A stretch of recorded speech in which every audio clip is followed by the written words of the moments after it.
Hello friends, welcome back to পিয়ার blog and recipe. Friends, আজ আমি আবারও হাজির হয়েছি একটা মুখরোচক স্ন্যাক্স রেসিপি নিয়ে।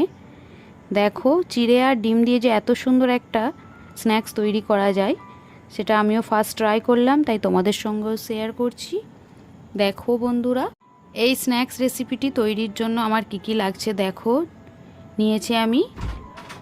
নিয়েছি আমি এক বাটি চিড়ে, দেখো নিয়েছি হাফ কাপ ময়দা, নিয়েছি চিনি, কিশমিশ, কাজু, অল্প একটু নুন, নিয়েছি দেখো ঘি আর হাফ কলা, আর নিয়েছি একটা ডিম। দেখো, আর লাগবে একটু সুন্দর গন্ধ আনার জন্য দেখো এলাচি পাউডার। দেখতেই পাচ্ছ সবগুলি উপকরণ। বাড়িতে থাকা উপকরণ দিয়েই এই স্ন্যাক্সটি তৈরি করা যায়।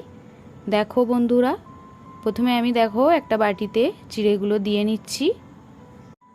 দেখো, এবার চিড়ের মধ্যে দিয়ে দিচ্ছি অল্প একটু ময়দা, দিয়ে দিচ্ছি ঘি, দেখো দিয়ে দিচ্ছি কলা, দিয়ে দিচ্ছি দেখো অল্প একটু নুন, কুচিয়ে রাখা বাদাম, কাজু বাদাম, আর দিয়ে দিচ্ছি কিশমিশ,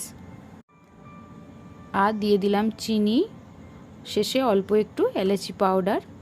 সবগুলি উপকরণ মিক্স করে নিয়ে দেবো একটা ডিম। দেখো, একটা ডিম দিয়ে দিয়েছি। এবার ভালো করে সবগুলি মিক্স করে নিতে হবে, খুব ভালো করে মেশাতে হবে সবগুলি উপকরণ। দেখো, কোনো জল দেবে না এর মধ্যে, জল ছাড়াই এটিকে আস্তে আস্তে মাখতে থাকবে।